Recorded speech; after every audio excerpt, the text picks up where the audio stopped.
Krishnamurthy on education. This is the book written by Krishnamurthy, which is a philanthropist, educator.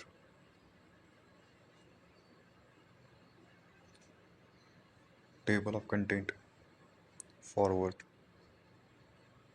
talks to students. Chapter 1 on education. Chapter 2 on the religious mind and the scientific minds. Chapter 3 on knowledge and intelligence. Chapter 4 on freedom and order. Chapter 5 on sensitivity. Chapter 6 on fear. Chapter 7 on violence. Chapter 8 on image making. Chapter 9 on behavior. Talks to teachers. Chapter 1 on right education. Chapter 2 on the long vision. Chapter 3 on action. Chapter 4 on the true Daniel. Chapter 5 on competition. Chapter 6 on fear. Chapter 7 on teaching and learning. Chapter 8 on the good mind. Chapter 9 on the negative approach. Chapter 10 on the flowering. Chapter 11 on meditation and education. Forward.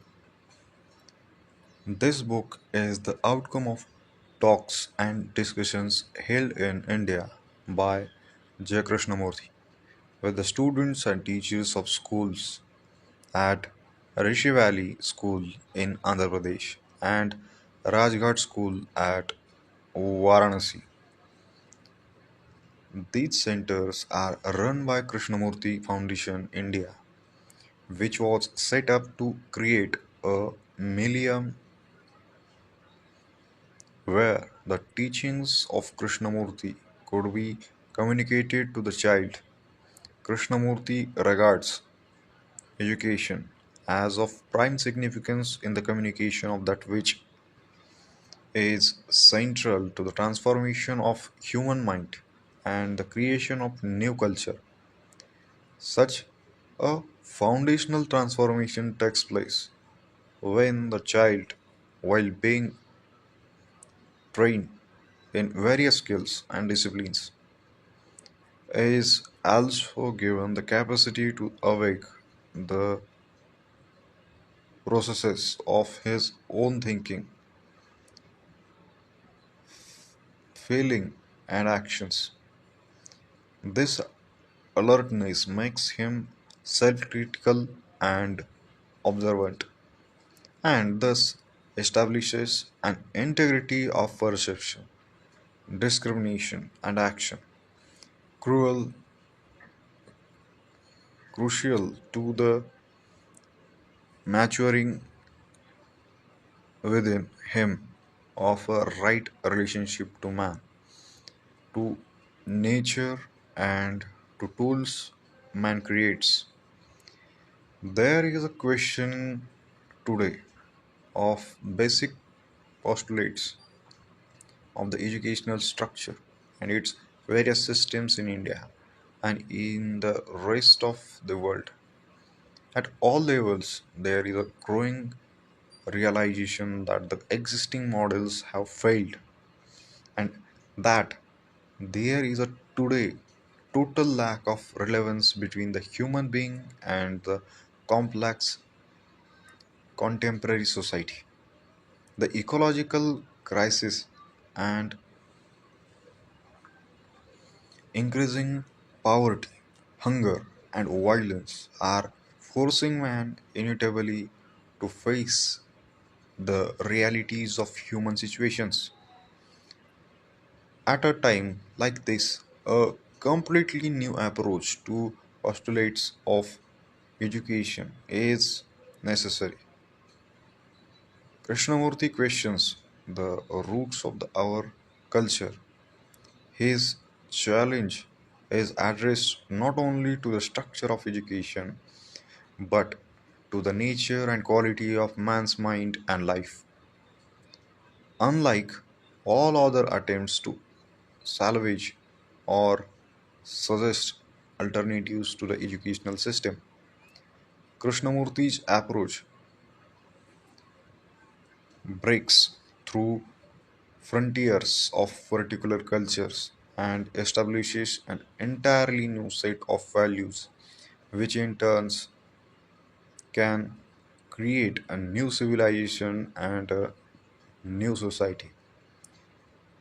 To Krishnamurti, a new mind is only possible when the religious spirit and the scientific attitude form part of the same movement of consciousness, a state where the scientific attitude and the religious spirit are not two parallel processes or capacities of the mind. They do not exist with water right tight compartments as two separate movements that have to be fused with are a movement inherent in intelligence and in the creative mind. Krishnamurti talks of two instruments available to the human being: the instrument of knowledge, which enables him to gain mastery over technical skills, and intelligence, which is born of observation and self knowing. While Krishnamurti gives emphasis on to the civilization of the intellect, the necessity to have a sharp, clear, analytical, and precise mind. He lays far greater stress on a heightened critical awareness of the inner and outer world, a refusal to accept authority at any level, and harmonious balance in intellect and sensitivity. To discover the areas where knowledge and technical skills are necessary and where they are irrelevant and even harmful is to Krishnamurti one of the fundamental tasks of education, because it is only when the mind learns the significance of existence of areas where knowledge is irrelevant that a totality totally new dimension is realized, a new energy is generated, and the usual potentialities of the human mind activated. One of the unsolved problems and challenges to educationists all over the world is the problem of freedom and order. How is a child, a student, to grow in freedom and at the same time develop a deep sense in order? In order is the very root of freedom. Freedom to Krishnamurti has no terminal point but is renewed from moment to moment in the very act of living. In these pages, one can get a glimpse, a feel of this quality of freedom, of which order is an inherent part. The years which a student spends in a school must leave behind in him a fragrance and delight.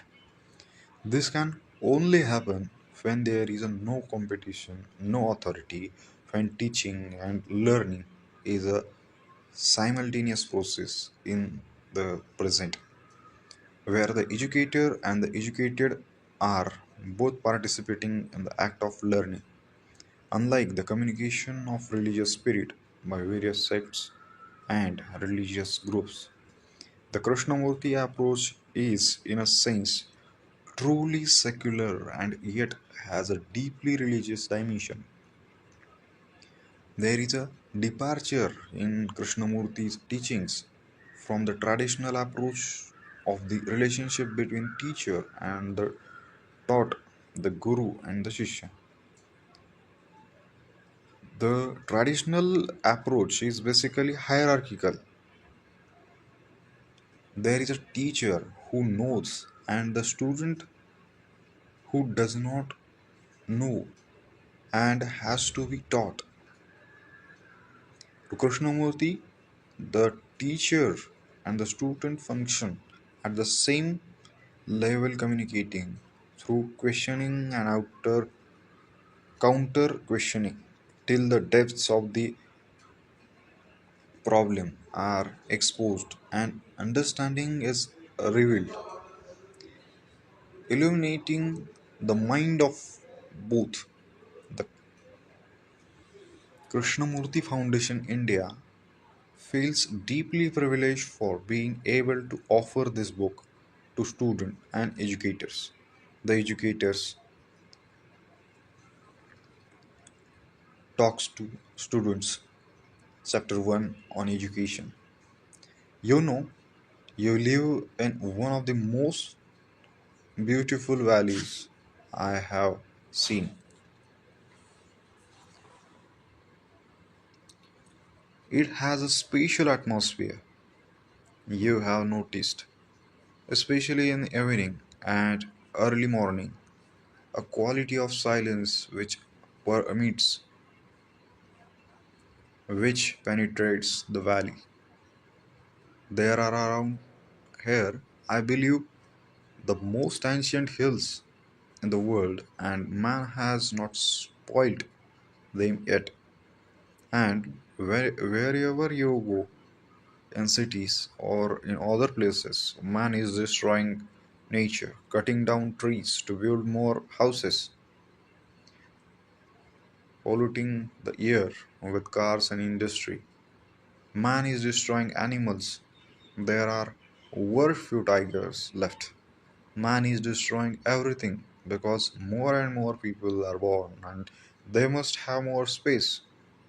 Gradually, man is spreading destruction all over the world. And when one comes to valley like this, where there is a very few people, where nature is still not spoiled, where there is still silence, quietness, beauty, one is really astonished. Every time one comes here, one feels the strangeness of this land. But probably you have become used to it. You do not look at hills anymore. You do not listen to birds anymore and to the wind among the leaves. So you have gradually become indifferent. Education is not only learning from the books, memorizing some facts, but also learning how to look, how to listen to what the books are saying, whether they are saying something true or false. All that is part of education. Education is not just to pass examinations, take a degree and a job, get married and settle down, but also to be able to listen to the birds, to see the sky, to see the extraordinary beauty of the tree and a shape of a hills, and to feel with them, to really directly in touch with them as you grow older. That sense of listening, seeing, unfortunately disappear because you have worries. You want more money, a better car, more children or less children. You become jealous, ambitious, greedy, envious. So you lose the sense of the beauty of earth. You know what is happening in the world. You must be studying current events. There are wars, revolts, national divided against nation. nation divided against nation. In this country, too, there is division separations more and more people being born, poverty, squalor, and complete carelessness. Man does not care what happens to another so long as he is perfectly safe. And you are being educated to fit into all this. Do you know the world is mad? That all this is madly madness. This fighting, quarreling, bullying, tearing at each other. And you will grow up to fit this into this. Is this right? Is this what education is meant for? That you should willing or unwillingly fit into this mad structure called society, and you do not know what is happening to religious throughout the world. Here also man is disintegrating. Nobody believes anything anymore. Man has no faith, and religious are merely the result of a vast propaganda. Since you are young, fresh, innocent, and you can look at all the beauty of the earth, have the quality of affection, and can you retain that? For if you do not, as you grow up, you will confirm, because that is the easiest way to live. As you grow up, a few of you will revolt, but that revolt too will not answer the problem. Some of you will try to run away from society, but that running away will have no meaning. You have to change society, but not by killing people. Society is you and I. You and I create a society in which we live. So we have to change. We cannot fit into this monstrous society. So, what you are going to do? And you living in this extraordinary valley, are you going to be thrown into this world of strife, confusion, war, hatred? Are you going to confirm, fit it, accept all the old values? You know what these values are: money, position, prestige, power. That is all man wants, and society wants you to fit into that pattern of values. But if you know now, begin to think, to observe, to learn, not from books, but learn for yourself by watching, listening to everyone, everything that is happening around you. You will grow up to be a different human being, one who cares, who has affection, who loves people. Perhaps if you live that way, you might find a truly religious life. So, look at nature, at the tamarind, tamarind tree, the mango trees in bloom, and listen to the birds early in the morning and late in the evening. See the clear sky, the stars, how marvelous the sunset behind those hills. See all the colors, the light on the leaves, the beauty of the land, the rich earth. Then, having seen that and seen also what the world is with all tree brutality, violence, ugliness, what are you doing going to do? Do you know what is means important to pay attention? When you are paying attention, you see things much more clearly. You hear the birds singing much more distinctly. You differentiate between various sounds. When you look at tree with a great deal of attention, you see the whole beauty of the tree. You see the leaves, the branch, you see the wind playing with it. When you pay attention, you see extraordinary clarity. Have you ever done it? Attention is something different from concentration.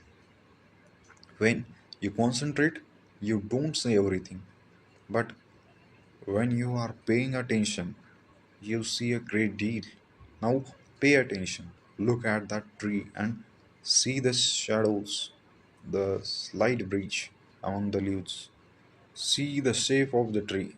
See the proportion of the tree in relation to other trees. See the quality of light that penetrates through the leaves, the light on the branches and the trunk. See the totality of the tree. Look at it that way because I am going to talk about something to which you have to pay attention. Attention is very important in the class as well as when you are outside, when you are eating, when you are walking. Attention is extraordinary thing. I am going to ask you something. Why are you being educated? Do you understand my question? Your parents send you to school. You attend classes. You learn mathematics. You learn geography. You learn history. Why? Have you ever asked why you want to be educated? What is the point of being educated? What is the point of your passing examinations and getting degrees? Is it to get married, get a job, and settle down in life as millions and millions of people do? Is that way? Is that what you are going to do? Is that the meaning of education? Do you understand what I am talking about? This is really a very serious question. The whole world is questioning the basic basis of education. We see what education has been used for.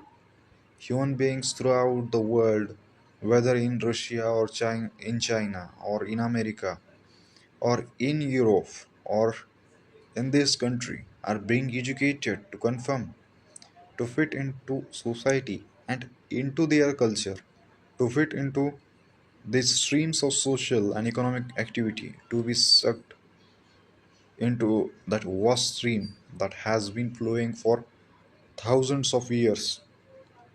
Is that education? Or is education something entirely different? Can education see to it that the human mind is not drawn into that vast stream and so destroyed?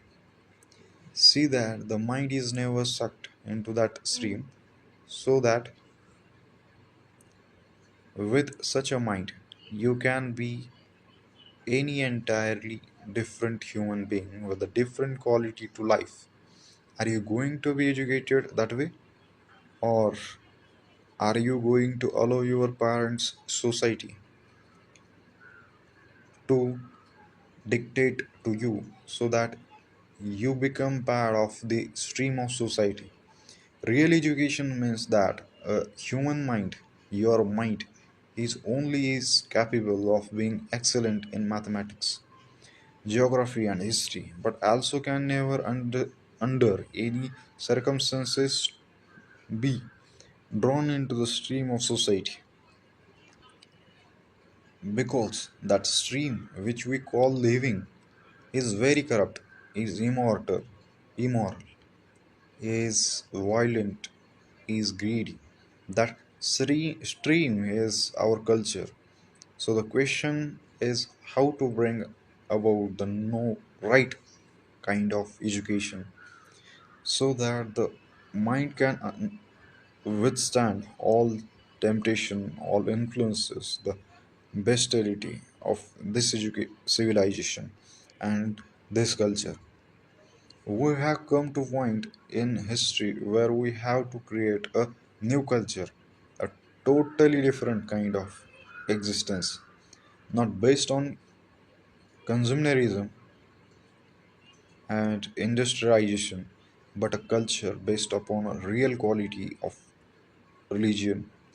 Now, how does one bring about through the education a mind that is entirely different, a mind that is not greedy, not envious? How does one create a mind that is not ambitious, that is extraordinarily active, efficient, that has a real perception of what is true in daily life, which is, after all, a religion? Now, let us find out what is the real meaning and intention of education. Can you, or mind, which has been con- conditioned by society, the culture in which you have lived, be transformed through education so that you will never, under any circumstances, enter the stream of society? Is it possible to educate you differently? Educate in real sense of that word, not to transmit from the teachers to the students some information about mathematics or history or geography, but in the very instruction of these subjects to bring about a change in your mind, which means that you have to be extraordinary critical. You have to learn never to accept anything which you yourself do not see clearly, never to repeat what another has said. I think you should put these questions to yourself, not occasionally, but every day. Find out, listen to everything, to the words, to that cow calling. Learn about everything in yourself. Because if you learn from yourself about yourself, then you will not be a second hand human being. So, you should, if I may suggest from now on, find out how to live entirely different, and that is going to be difficult. For I am afraid most of us like to find any easy way of living. We like to repeat and what others people say, what other people do, because it is the easiest way to live, to conform with the old pattern or to a new pattern. We have to find out what is means never to conform and what is means to live without fear. This is your life, and nobody is going to teach you. No book, no guru. You have to earn from yourself, not from books. There is a great deal to learn about yourself. It is an endless thing. It is a fascinating thing. And when you learn about yourself on from ourselves, out of that learning, wisdom comes.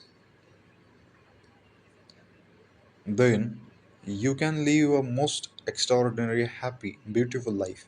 Right? Now, will you ask me questions? Student asked to J. Krishnamurthy. The world is full of colors, people, indifferent people, cruel people, and how can you change those people? Krishnamurthy. The world is full of colors, people, indifferent people, cruel people, and how can you change those people? is that it why do you bother about changing others? Change yourself. Otherwise, as you grow up, you will also become careless. You will also become indifferent. You will also become cruel. The past generation is vanishing, it is going, and you are coming. And if you also prove careless, indifferent, cruel, you will also build the same society. What matters is that you change, that you are not careless, that you are not indifferent. When you say all this is business of the older generation, have you seen them? Have you watched them? Have you felt for them? If you have, you will do something. Change yourself and test it your action. Such action is one of the most extraordinary things. But we want to change everybody except ourselves, which means really we do not want to change. We want others to change. And so we remain callous, indifferent, cruel, hoping the environment will change so that we can continue in our own way. You understand what I am talking about, student.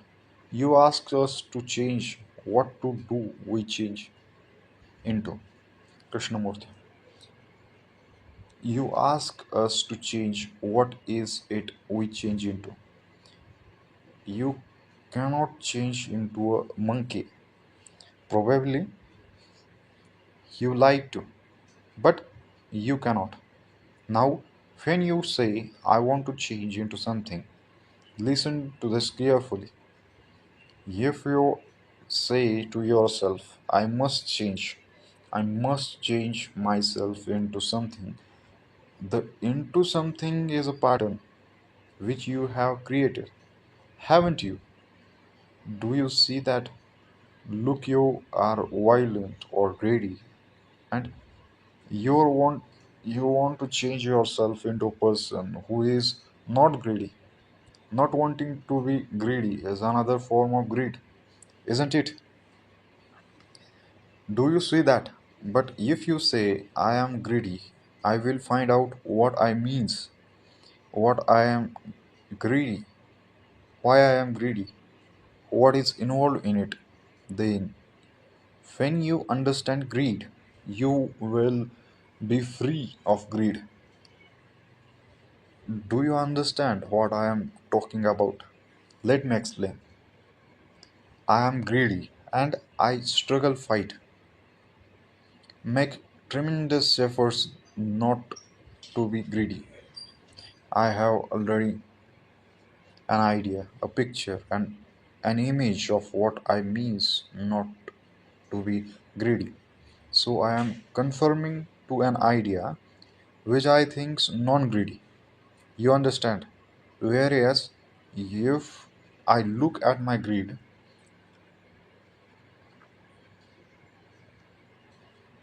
if I understand why I'm greedy, the nature of my greed, the structure of my greed, then when I begin to understand all that, I am free of greed. Therefore, freedom from greed is something entirely different from trying to become non greedy.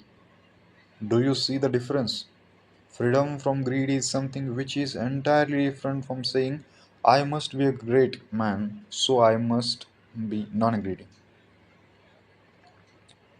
Have you understood? I watched something last night that I have been to this valley off and on for about 40 years. People have come and gone. Trees have died and new trees have grown. Different children have come past through his school, have become engineers, housewives, and disappeared altogether into the masses. I meet them occasionally at an airport or at a meeting. very ordinary people.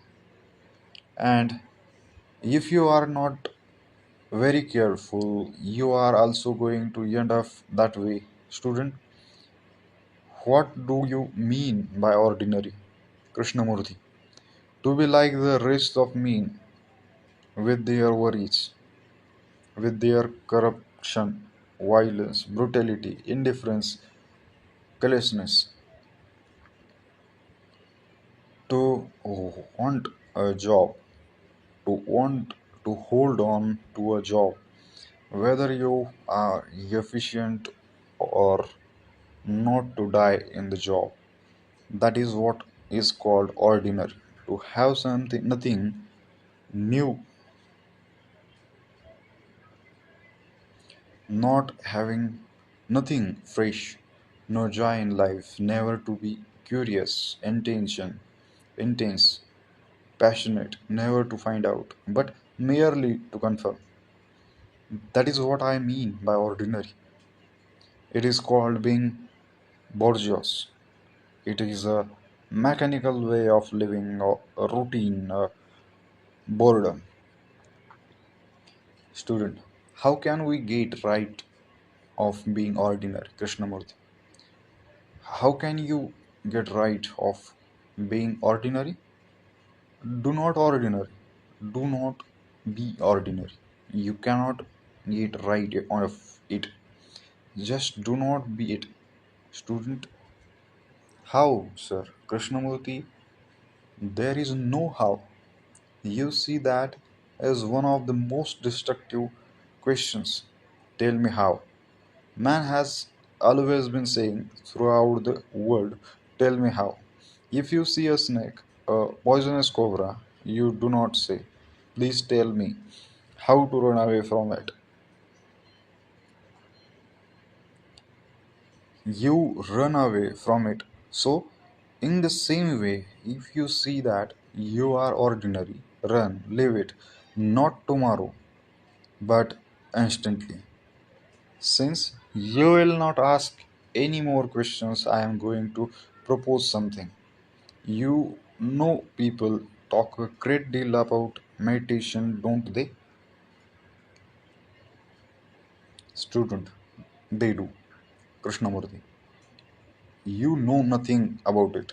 I am glad because you know nothing about it. You can learn about it. It is like not knowing French or Latin or Italian because you do not know.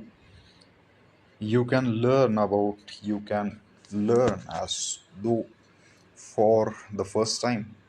Those people who are already know what meditation is, they have to unlearn and then learn. You see the difference. Since you do not know what meditation is, let us learn about it. To learn about meditation, you have to see how your mind is working. You have to watch as you watch a lizard going by, walking across the wall. You see all its 4 feet, how it sticks to the wall. And as you watch, you see all the movements. In the same way, watch your thinking. Do not correct it. Do not suppress it. Do not say, all this is too different. Just watch now this morning. First of all, sit absolutely still. Sit comfortably across your legs. Sit obviously still. Close your eyes and see it if you can keep your eyes from moving. You understand? Your eyeballs are apt to move. Keep them completely quiet for fun. Then, as you sit very quietly, find out what you thought is doing. Watch it as you watched the lizard. Watch thought the it runs, the way it runs. One thought after another. So you begin to learn to observe. Are you watching your thoughts? How one thought pursues another thought saying, this is a good thought, this is a bad thought. When you go to bed at night and when you watch your thought, you watch, watch thought, do you correct it? And then you will learn the beginning of meditation. Now sit very quietly, shut your eyes and see that the eyeballs do not move at all. Then watch all your thoughts so that you learn. Once you begin to learn, there is no end to learning.